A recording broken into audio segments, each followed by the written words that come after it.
Welcome to the CISSP Cyber Training Podcast, where we provide you the training and tools you need to pass the CISSP exam the first time. Hi, my name is Sean Gerber, and I'm your host for this action-packed, informative podcast. Join me each week as I provide the information you need to pass the CISSP exam and grow your cybersecurity knowledge. All right, let's get started. Good morning, everybody. It's Sean Gerber with CISSP Cyber Trading, and hope you all are having a beautifully blessed day today. Today is Monday. Yes, and we're excited about Monday because why? Well, spring is quickly upon us, and yes, we're coming out of the frozen tundra that we've had this past winter. So yeah, I'm very excited about that. But more than that, we are going to be talking about domain 6.2, which is we're conducting security control testing for the CISSP. So this again, ISC squared, CISSP. Now, before we get into that, I wanted to just quick article that I saw in the news, and this is related to Google.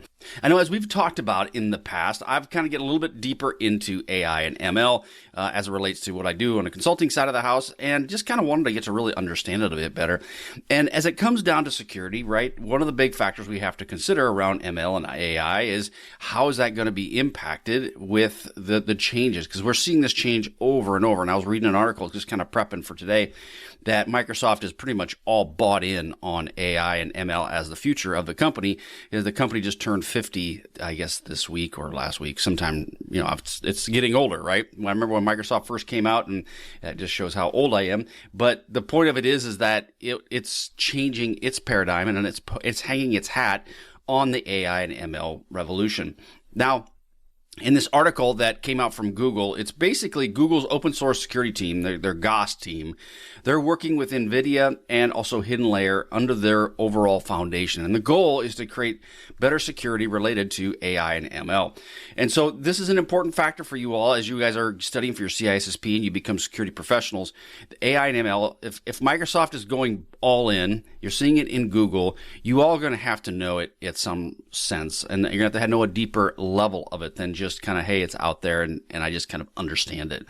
So the article is really cool. It talks about how the evolution of the LLMs are moving around and how they're growing, and that there is a big concern related to the tampering of these models, right? So these models that they're out there that have got all this information in them, and they're really concerned about them being exploited, especially related to the supply chain, the processes, the uninspectable weights, and then also the times and the arbitrary code that might be injected upon them. And, there's a lot of different things that can happen to an ML. You have data poisoning, you have not Trump. You have prompt injection, prompt leaking, and prompt evasion. Those are just a few of the things that can happen in the ML supply chain. And so it's an important part for you to understand how do we deal with this. Well, their focus is going to be around digital signature. This article specifically is around digital signatures and adding them to the overall the ML AI environment. The goal of this, obviously, we talked about in CISSP cyber training for many years now, is that digital signatures are an important part. It's a cryptographic function that helps just put that signature, that key to say that this data is legit. This data is solid. And when those keys get compromised, obviously that can cause all kinds of pandemonium and chaos. But the goal, though, is that they are going to have some level of signature based into these AI and ML products, so you know the actual information that you're getting. And it helps you avoid that, if something's been tampered with at all, specifically with a model, if there's any new code been added to it, or any possible issues that may run with that. Now, they've created a model signing library, and this is specifically set up to handle large-scale ML models.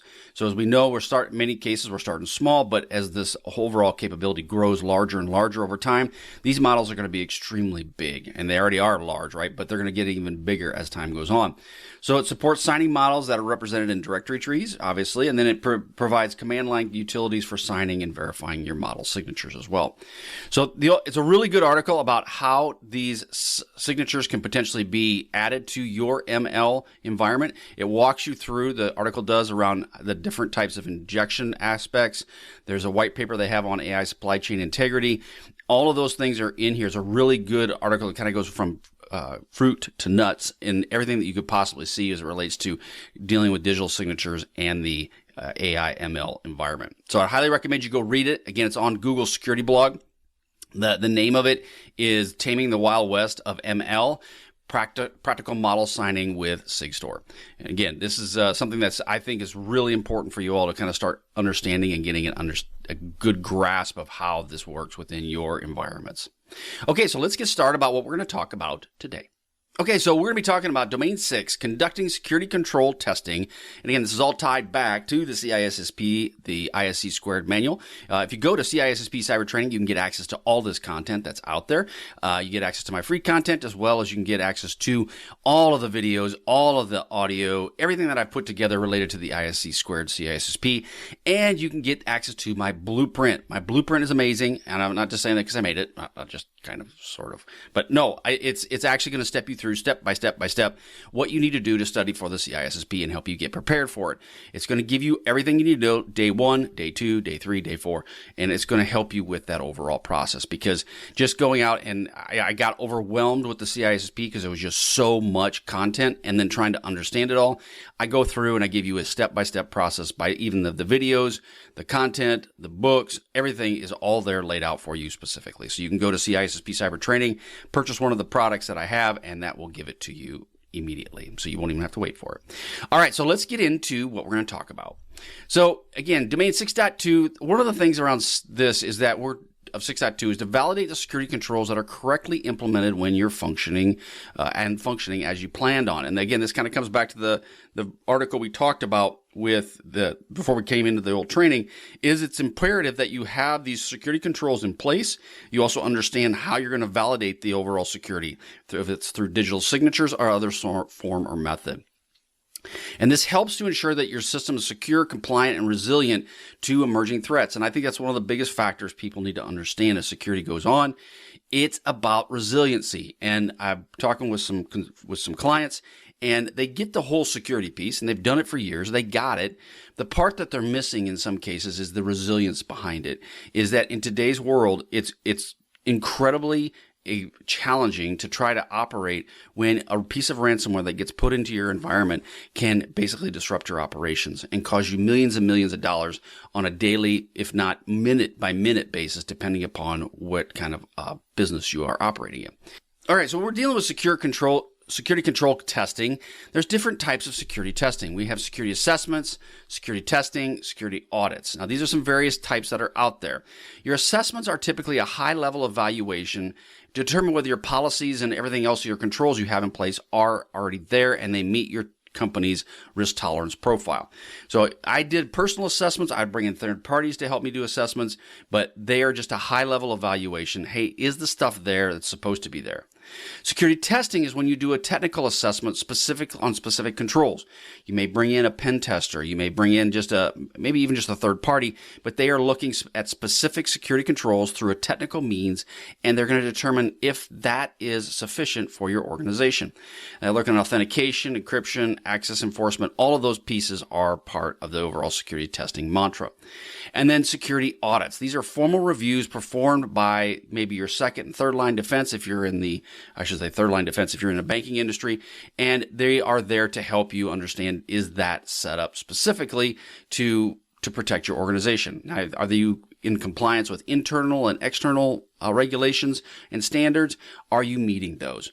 So again, this is a big deal, right? And a lot of companies, especially smaller companies, don't necessarily have some of the bandwidth to do all this, but they should consider, if you don't have the ability to bring in auditors, I mean, say you're not a highly regulated environment, you don't need auditors per se, you should by all means be doing an assessment and testing of your environment, because of the simple fact is that at any point in time, especially if you're doing government contracts, you can be audited. And you don't want to be in a situation where an auditor comes in and says, you got to shut down because you're not doing these right things. So assessments and testing at a minimum are really important, especially if you do not have some sort of formal auditing procedures in place or auditor that has to come visit you guys.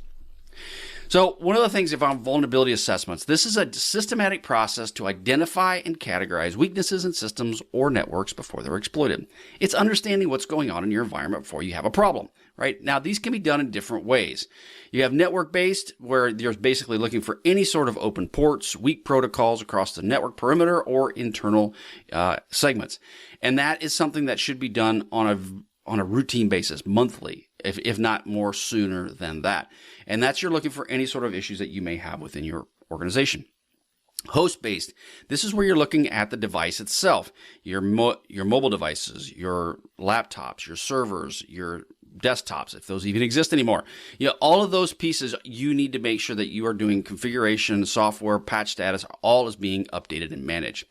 And then you have your application base. This is where you're testing any application that is tied into your organization.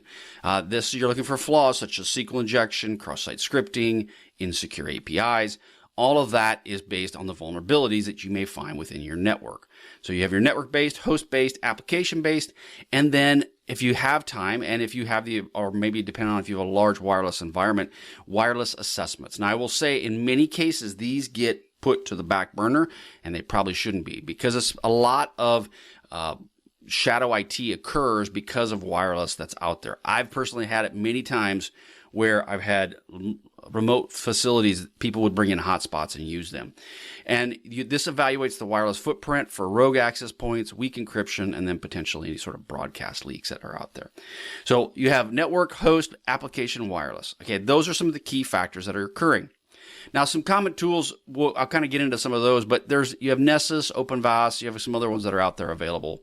Now, when you're dealing with vulnerabilities, these are commonly tied to your common vulnerability scoring system, which is your CVSS. And this is the principal character of the vulnerability, right? And they have a range. It goes from 0 to 10, 10 being the most secure. And they produce a standardized numerical score based on the severity of the overall risk. If you have a CVSS score of 9.8, that's bad. If you have one of 2.3, that's not too much to worry about.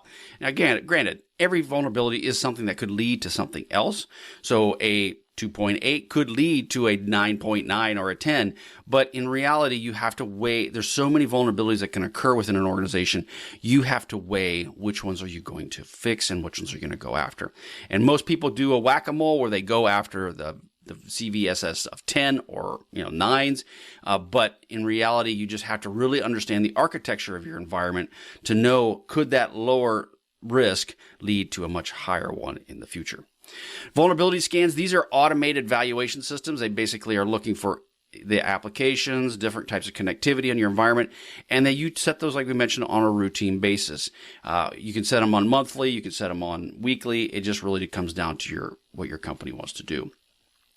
You got network discovery, network vulnerabilities, web applications, and database vulnerabilities.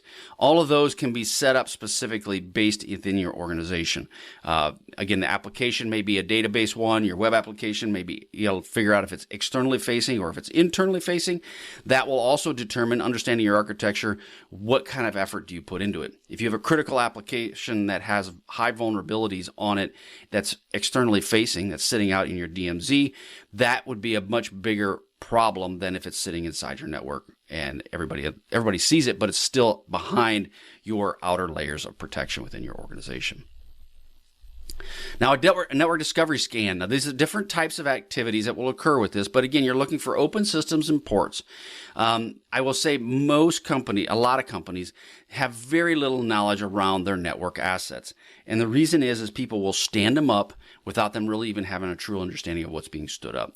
So many companies do not understand this. Now, the ones that are highly regulated or have high financial risks associated, they have taken a more aggressive approach to this.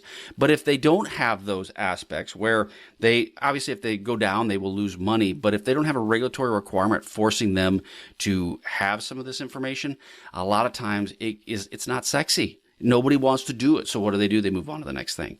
And bad guys and girls know this. And because of that, they target these systems, ensuring that they can get a long-term foothold within your environment.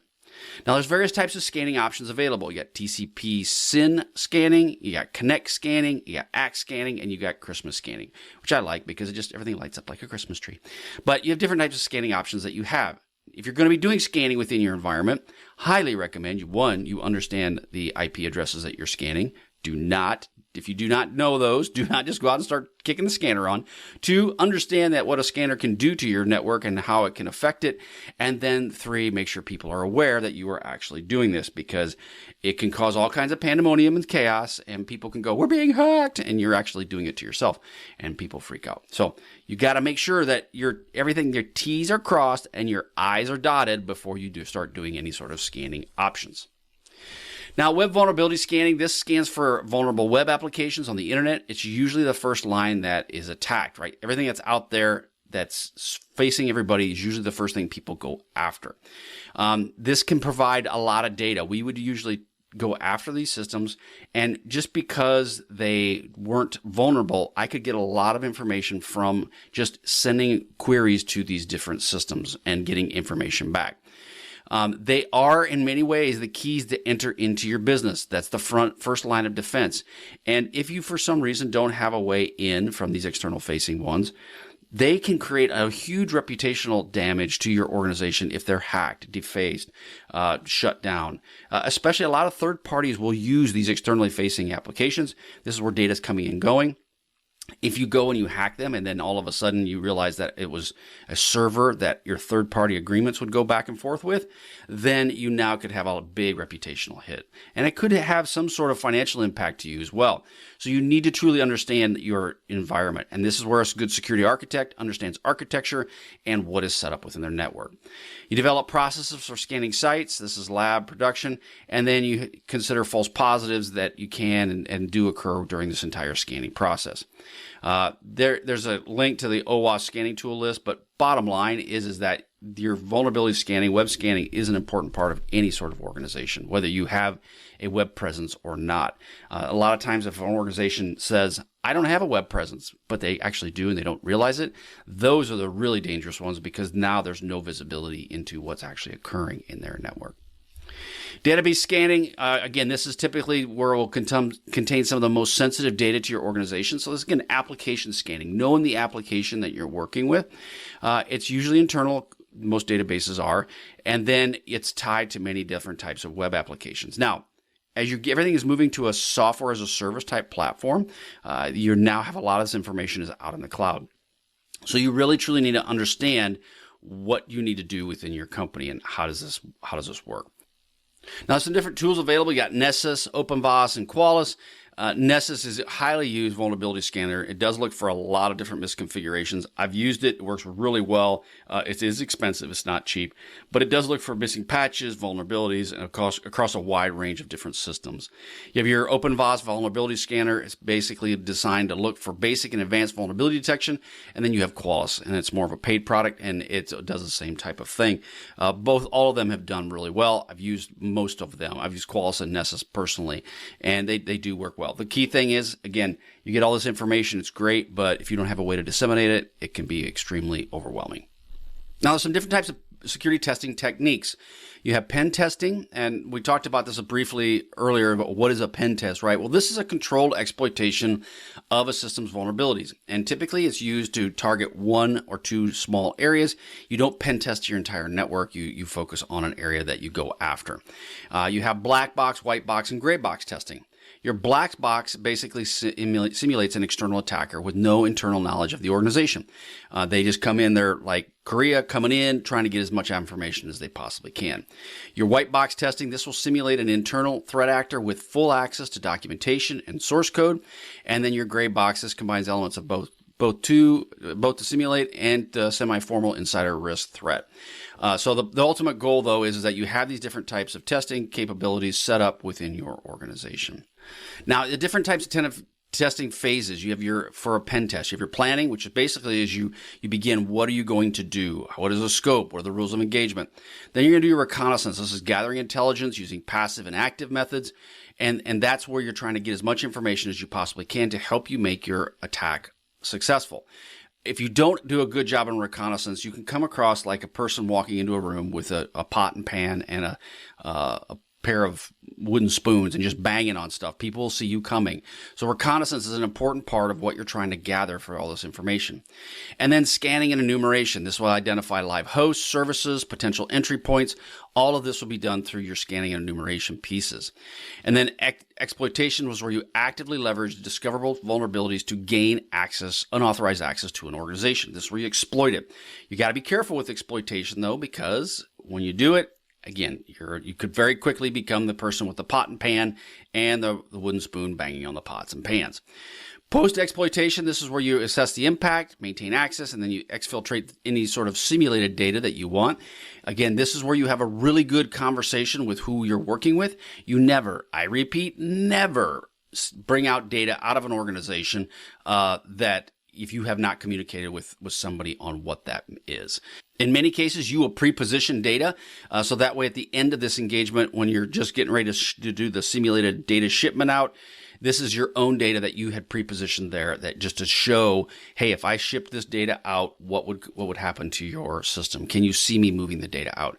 I highly recommend that you never, never, never use customer data when you're simulating data exfiltration. Don't do it. Just don't. Avoid that at all costs, because of the fact is it's then once the data leaves, it opens up a whole can of worms. Whether or not the data was important or not, doesn't matter. It's the fact that it's company data. So don't ever do that. Post-exploitation, this is where you assess the impact, maintain access, and exfiltrate. We talked about that. And then reporting, you provide an actionable insights in what they can do to protect themselves and how to fix it. So there's a lot of different things you can do, especially when it relates to pen testing. Now, some of the penetration tools you can use, it's Metasploit, Burp Suite, Kali Linux, and then Cobalt Strike. You've seen Cobalt Strike and Metasploit be used both by the good guys and by the not so good guys and girls. The Metasploit framework, I used that. One of the buddies that I was started in hacking with was one of the key people that stood up Metasploit at the time, and it was one of the 3 or 4 that actually did it. And it simulates real-world attacks, it tests defenses, and it does perform post-exploitation strikes.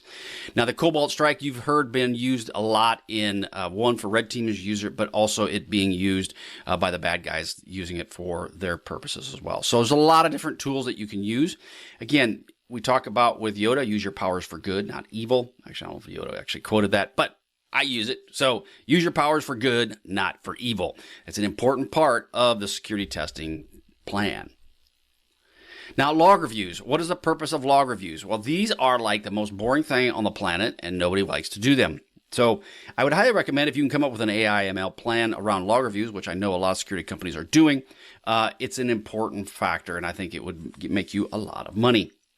The reason I say that is because log reviews are a very important part of looking and detecting any suspicious activity, which includes policy violations, operational anomalies, you name it, right? But you need an automated format to be able to do this because it's extremely tedious and is painful. And if you're doing it manually, oh my goodness, it is no fun. And as a human, what do? I make mistakes. And there's a high likelihood that I will look over something because your eyes just basically roll in the back of your head. You don't see anything after a while. They all look the same. Firewall logs and all these different types of logs can be extremely painful. That's also why you have SIMs, right? SIMs will help you with that, and they will help aggregate some of that data for you. But at the end of the day, log reviews are an important part of what you do. And these would include from firewalls, operating systems, your IPSs, IDSs, databases, authentication servers, all that stuff creates logs. Depending upon the organization you're in and the regulatory requirements you have, some logs you may have to keep for quite an extended period of time. Some logs you may not. Organizations that are not as regulatorily, that's probably not even a word, but the ones that don't have that requirement, they will keep logs for a period of time, mainly to deal with if they can look for something. But because log retention on data is so expensive, because it's so much data, you have to keep it. A lot of people just don't keep it for very long. They'll keep it for maybe 7 days, maybe 2 weeks. Some critical applications, they may keep it up to 3 months. It just depends. But log data is something you really have to have a good strategy and then implement that strategy on your plan. So some best practices around this is using a centralized SIEM, obviously to correlate and analyze your events.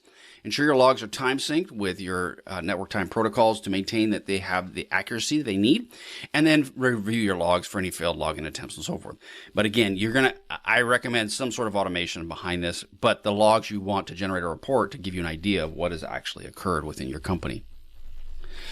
Now, when you're dealing with logs, you want to have, there's automated or manual processes that to help store the off logs, the logs that you're not using anymore. Now, logging policies, they can be pushed through your GPO, and your Windows group policy objects can help you with that. So that's the GPO. It's just basically the different automation that sets up to pull those logs and put them into locations. Again, we talked about having network time protocols, and then also you need to evaluate and look for any alerting mechanisms that you may have. So now dealing with synthetic transactions. What is a synthetic transaction? Now, this is an automated or scripted activity that simulates a typical user activity within an application or service. I did this a lot with my web developers. We would have a simulator that would then have people go through the different clicks that they would do. How does it work? What are the areas that causes breaks? It's a similar kind of concept, but it's used to proactively monitor performance, availability, and any SLAs, or service levels agreements, that you may have in this situation. So as an example, monitoring a shopping cart checkout process every 5 minutes to ensure that the system is reliable, to ensure that it's working, right? It's doing what it's supposed to be doing. They also have this occurs now on the flip side, where they monitor your shopping cart to see if you haven't moved in a little while, of going, hey, did you forget about your cart? Your cart's, there's still stuff out there in your cart. You want it, you can buy it. It's there waiting for you. And you're like, oh yeah, I forgot, click. And then you're like, why did I buy that? So that's the advanced synthetic transactions. Code review and testing. So you have static code analysis. This is where it scans the code for vulnerabilities without executing on it. Looking for flaws such as insecure APIs or buffer overflows. This is where it's just scanning the code, looking for any issues in the code specifically. You have dynamic code analysis. This is where it executes the code in a test environment. And usually this test environment is within your CI/CD pipeline, and it will then look for any issues as it's running this code. Now, it's not actually physically running the code outside of this test environment, but it's inside the environment, and it's looking for issues in memory. It's looking for any race conditions. Basically it's trying to take off and run. Any of those aspects is looking within the dynamic code analysis. You have a manual code review. This is where humans will take a look at it, and this is in the past has been an important part of all sort of software development in their entire life cycle. The goal is to get as much automation as you possibly can. I would have eyes on the code when and if I had specific areas that I felt that I was taking customer data that could have a high regulatory requirement, or it could cause some sort of legal issue with me. Then I would do a manual code review specifically on those pieces of code that were tied to those aspects. Again, you're looking for application logic and security critical functions for any flaws that may be missed during the automation process. So again, you got to determine whether or not that's something you want to deal with or not. Some of the tools, obviously, for this is you got SonarQube, Fortify, Veracode, AppScan from IBM. All of those are available to you. There's different types that you have. I've used Fortify and AppScan a bit. It's not one of those that I've used a lot, and so I would highly recommend you do an evaluation for you and your organization based on your specific needs. But again, those are all pieces that you want to have part of your CI/CD pipeline. Misuse case testing. This is where it tests to simulate attackers' behavior by focusing on how the system could be intentionally misused. So what could I put in? You have a line of code that goes into your or a text box, and you're going to add potentially some sort of JavaScript to that text box, to that line. And then you're going to see what happens if I do that. If I do, and I'm just drawing a blank, but it's basically a line mismatch where you're putting code into that, want to see what comes out, and what does it burp out at you? Does it run? Does it just doesn't know what to do, so it basically gives you up all kinds of stuff, or does it just go invalid? And that's the part where that can happen with misuse case testing. It does help you identify design flaws, privilege escalation opportunities, or logic abuse that is not considered as normal use use case testing.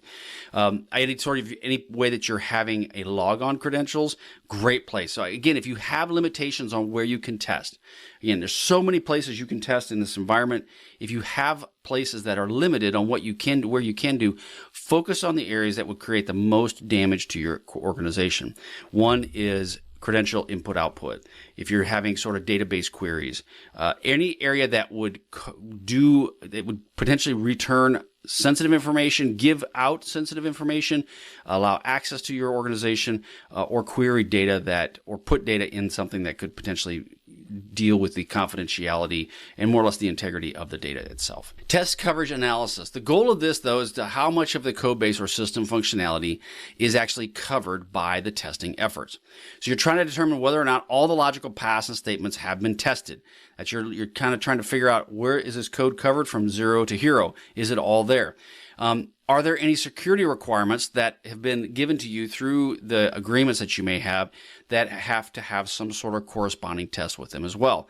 So you need to look at, where's the code? Is it all covered? Or two, is there any requirements that I specifically have to cover because of this situation? And the ultimate goal of this is to help identify any blind spots in the testing that could potentially harbor undetected vulnerabilities. And again, you have to determine, if you have a large testing shop, if you have a very large coding shop, how will all of these things work together? And it's important that you have a good, strong SDLC plan and how you're going to deal with all the code in your environment. The next one is interface testing. This is where you validate the secure and reliable communications between components such as APIs. User faces, and then obviously backend servers. That's where you're looking at between the two interfaces. How are they communicating?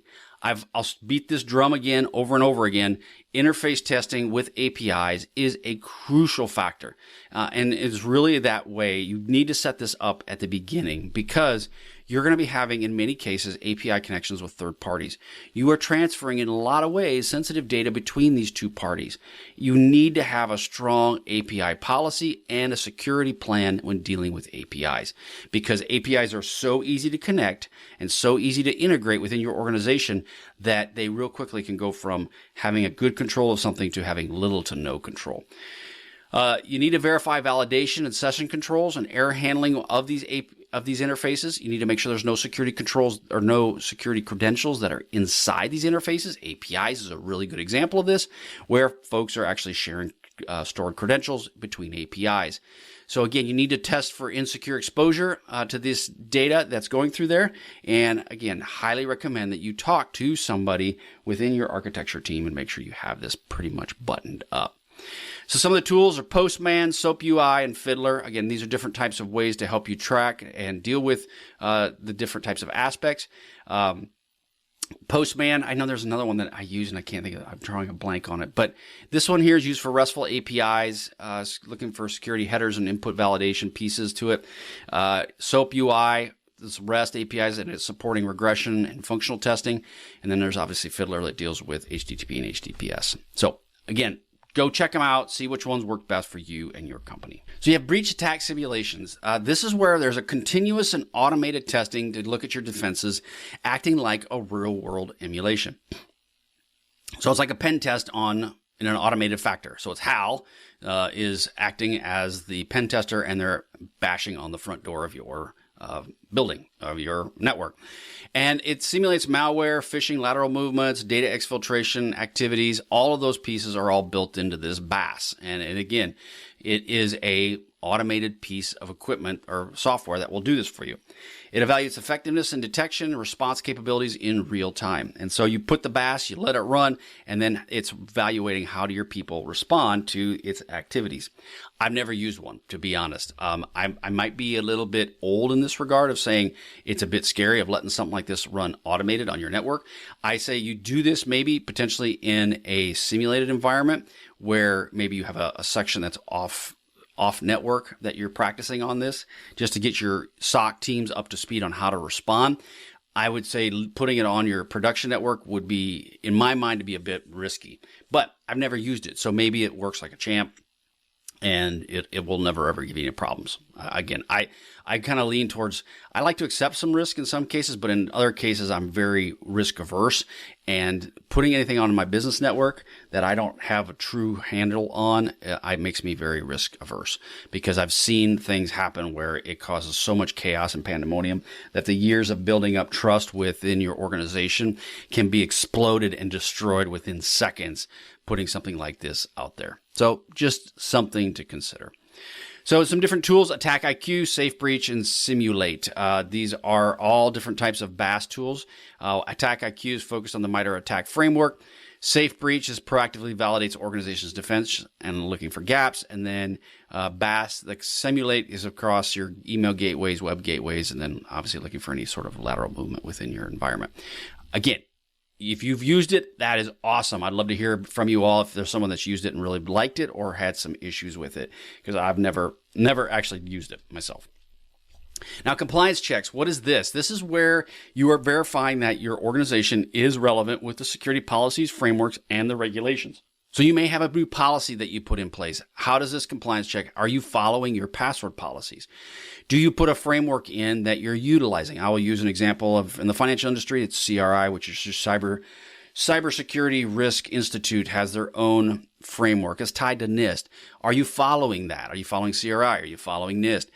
Does your company comply with that? And then, are there any regulations that you need to be worried about? This is related to GDPR, Chinese cyber law, NYDFS, whatever that might be. Are you following those compliance aspects around it?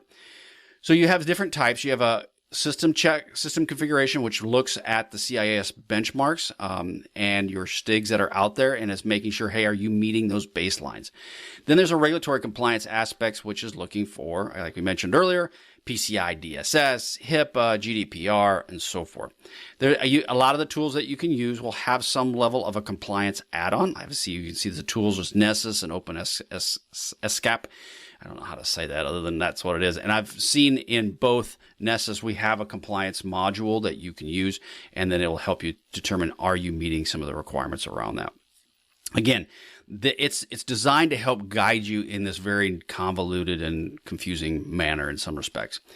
It supports audit readiness and reduces the risk of regulatory penalties because that you're doing it. Now, reporting and remediation. There's a reporting and remediation aspects. You need to interpret the various test results you get, and then how do you report these to people? How do you let them know what you're going to do? Now, this is a risk-based prioritization. I highly recommend that you understand the risk profile for your organization.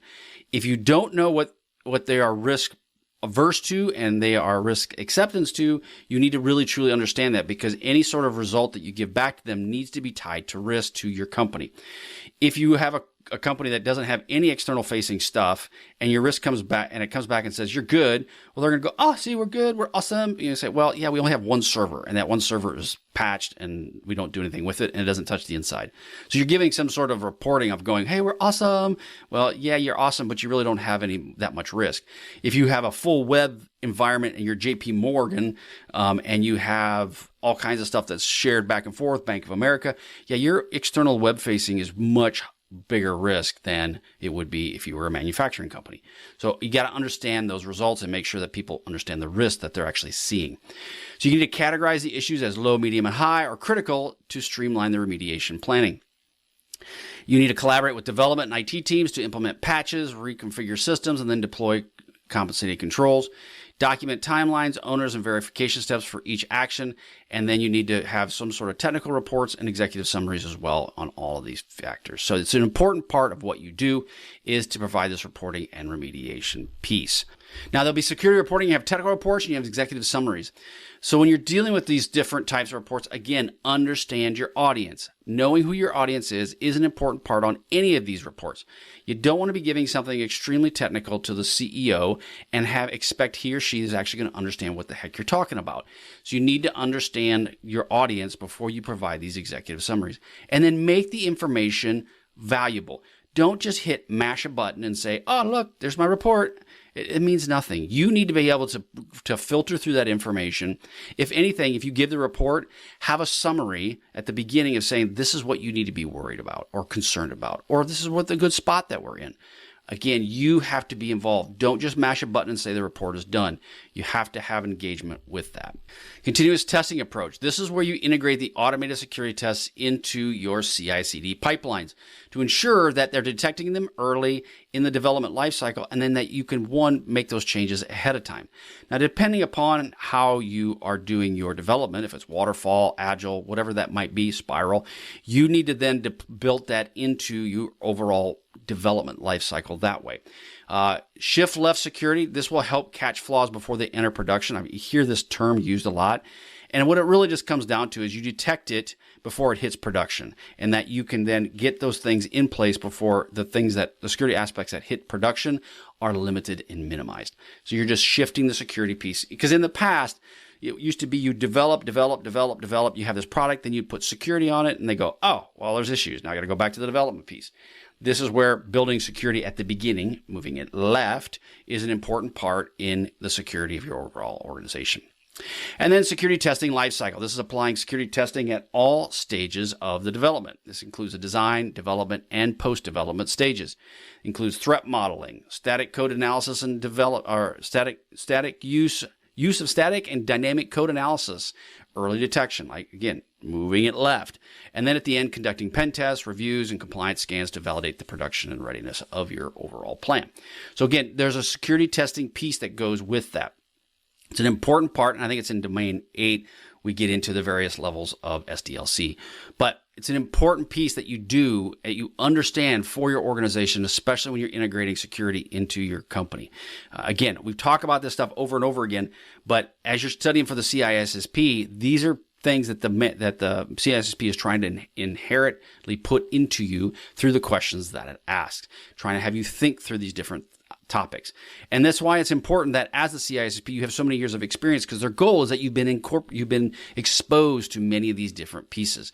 That is why this podcast is, in real honesty, it's very valuable, because you're getting exposure from folks that have had this kind of experience for years and years and years. And now when you go take the CISSP, you get an understanding of their thought process with the questions that are being asked to you. Okay. That is all I have for you today at CISSP Cyber Training. Hope you guys are enjoying it. Going out to CISSP Cyber Training, check out the content that's out there. I got some really good free stuff for you. Also have some paid stuff as well. Hey, again, it does not cost much for the bronze tier that I have to study for the CISSP. If you're serious about getting the CISSP, look at my bronze tier. It is relatively inexpensive. It gives you everything you need to be successful and pass the test. Again, you've got to study it. It's not going to be automatic. But if you're willing to put the work in to study for the CISSP, and think about it, just think about this for a second. The amount that it costs for the CISSP bronze package right now I'm running it for very inexpensive. I think it's like $100 for the bronze package. If you go in at the bronze package at $100 and you figure out how many hours you're going to spend at the on studying for the CISSP over a period of time, it's pennies on the dollar that you're spending to help you get you to step up on the CISSP exam. Don't short circuit this. It isn't just about getting a certification. It's about understanding the content so that when you go for the interview and they ask you questions, you can actually answer the questions and understand what the heck they're saying. Again, this isn't about getting a certification. It isn't about somebody out there online saying, hey, you can make 6 figures in 3 months by being in cybersecurity. That's BS. I'm sorry. That is bull. You can't just go do that. You've got to understand the content that's in here for you to be successful. But if you understand the content, you understand the background, you then can be communicatively understanding when you're talking to somebody about what you're trying to accomplish. So an important part. Go to CISSP Cyber Training. Check out the bronze package. I guarantee you it is amazing. It'll give you what you need to help you pass the CISSP. If you need any consulting work, go on out to reducecyberrisk.com and check out my website. I'm working with a company called NextPeak and others as we provide consulting services to the masses. Okay, hope you have a great day, and we will catch you all on the flip side. See ya. Hey, thanks again for listening today. It's been my pleasure to prep you for the CISSP exam. Are you interested, though, in some free CISSP exam questions? Head on over to freecisspquestions.com and sign up to join my email list, and you'll receive access for 60 free CISSP questions each and every month for the next 6 months. That's a total of 360 questions just for signing up with CISSP Cyber Training.